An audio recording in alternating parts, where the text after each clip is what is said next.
नमस्कार, जय माता दी। मन्नू ज़िंदगी यूट्यूब चैनल में आप सभी का स्वागत है। फ्रेंड्स, हम जानेंगे गरुड़ पुराण। गरुड़ पुराण में पाप कर्मों का जो लेखा जोखा होता है, मनुष्य के जीवन मरण का, और किस प्रकार के कार्य करने से मोक्ष मिलता है और किस प्रकार के कार्य करने से जो है मोक्ष नहीं मिलता है, नरक मिलता है। तो गरुड़ पुराण में भगवान विष्णु है जो उन्होंने स्वयं बताया है कि पाप कर्म की श्रेणी में आते हैं ये काम, कि कौन से काम है जो पाप की श्रेणी में आते हैं, इनसे बचे गए तो ज़रूर मिलेगा मोक्ष। अगर आप ये जो कार्य है पाप की श्रेणी में आते हैं, अगर इन कार्यों से आप बच गए तो आपको ज़रूर मोक्ष की प्राप्ति होगी, मोक्ष का मार्ग मिलेगा। तो गरुड़ पुराण है जो बहुत ही महत्वपूर्ण ग्रंथ है। इस ग्रंथ का पाठ करने से अच्छे और बुरे कर्मों के बीच में अंतर का पता चलता है। इसीलिए 18 महापुराणों में एक महत्वपूर्ण ग्रंथ है गरुड़ पुराण।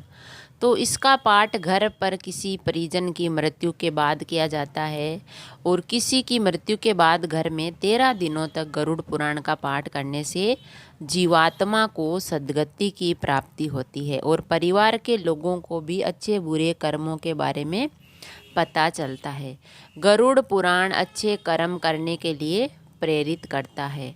इसमें बुरे कर्मों से बचने की सलाह दी गई है कि हमें बुरे कर्म नहीं करने चाहिए। बुरे कर्मों से न सिर्फ आपका जीवन बर्बाद हो सकता है, बल्कि बुरे कर्म मृत्यु के बाद भी व्यक्ति का पीछा नहीं छोड़ती है और उसका दंड भुगतना ही पड़ता है। इससे अच्छा है अपना जीवन है वो बुरे कर्मों में ना व्यर्थ करें, अच्छे कर्म करें और अच्छे से रहें, सत्य बोलें और अपनी भावना को अच्छी रखें, तो आपको कोई दंड नहीं भुगतना पड़ेगा।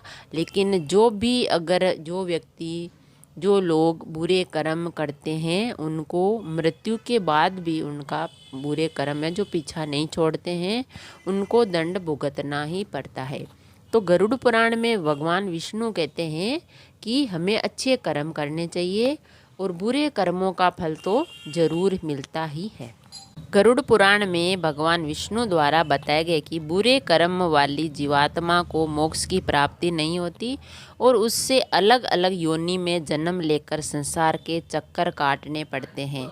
वही पुण्य कर्म करने वाली आत्मा परमात्मा में विलीन हो जाती है। पाप कर्मों के फल से शरीर और आत्मा दोनों नष्ट हो जाते हैं।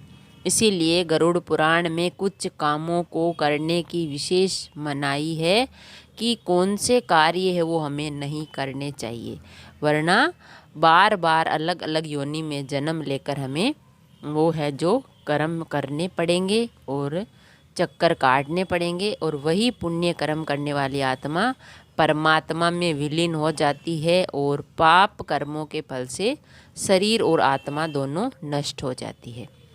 तो गरुड़ पुराण में कुछ कामों को करने की विशेष मनाही है, क्योंकि इन कामों को पाप कर्म की श्रेणी में रखा गया है। तो आइए जानते हैं वे कौन से कार्य है जो हमें नहीं करने चाहिए। मानसिक व शारीरिक पीड़ा देना। किसी भी जीव को शारीरिक या मानसिक रूप से पीड़ा देने से बचे काम को पाप की श्रेणी में रखा जाता है। जो लोग जानबूझकर ऐसे काम करते जिससे किसी की भावना को ठेस पहुँचे, तो वो पाप के भागीदार बनते हैं। एक दूसरा है धन हड़पना। व्यक्ति को धन अर्जित करने के लिए परिश्रम करना चाहिए और ईमानदारी से धन कमाना चाहिए। गलत तरीके से हड़पा या चुराया गया धन भी पाप होता है। इसीलिए दूसरे की संपत्ति हड़पने, धन चुराने या गलत तरीके से धन कमाने से बचे। तीसरा है नास्तिक होना। जो लोग भगवान व धार्मिक ग्रंथों के प्रति आस्था नहीं रखते हैं, वे भी पापी होते हैं। ऐसा इसलिए क्योंकि आस्था नहीं होने से व्यक्ति को ईश्वर का भय नहीं होता है, वह गलत कामों में लीन हो जाता है। इसीलिए नास्तिक होना भी पाप की श्रेणी में आता है। चौथा है पीठ पीछे निंदा करना। यदि आप किसी व्यक्ति की पीठ पीछे चुगली या बुराई करते हैं तो यह भी पाप है।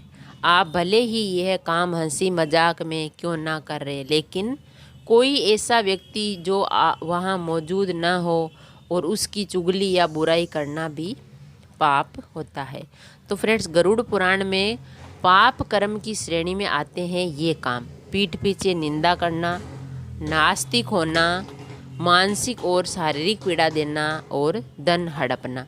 अगर व्यक्ति इन 4 कामों को, जो ये काम है, वो ना करें तो उसको मोक्ष का मार्ग मिलता है। अगर इन कामों से बचे तो मोक्ष की प्राप्ति होती है और मृत्यु के बाद अलग अलग योनि में वापस जन्म नहीं लेना पड़ता है, क्योंकि अच्छे कर्म करने वाले की आत्मा परमात्मा में विलीन हो जाती है और उनको मोक्ष की प्राप्ति होती है। तो गरुड़ पुराण में भगवान विष्णु ने यही कहा कि पाप कर्म की श्रेणी में आते हैं ये काम, इनसे बच गए तो ज़रूर मिलेगा मोक्ष का मार्ग। अगर वीडियो अच्छा लगा तो लाइक और शेयर ज़रूर करें। ऐसे ही और वीडियो देखने के लिए, सुनने के लिए, जानने के लिए चैनल को सब्सक्राइब करें। थैंक यू, धन्यवाद।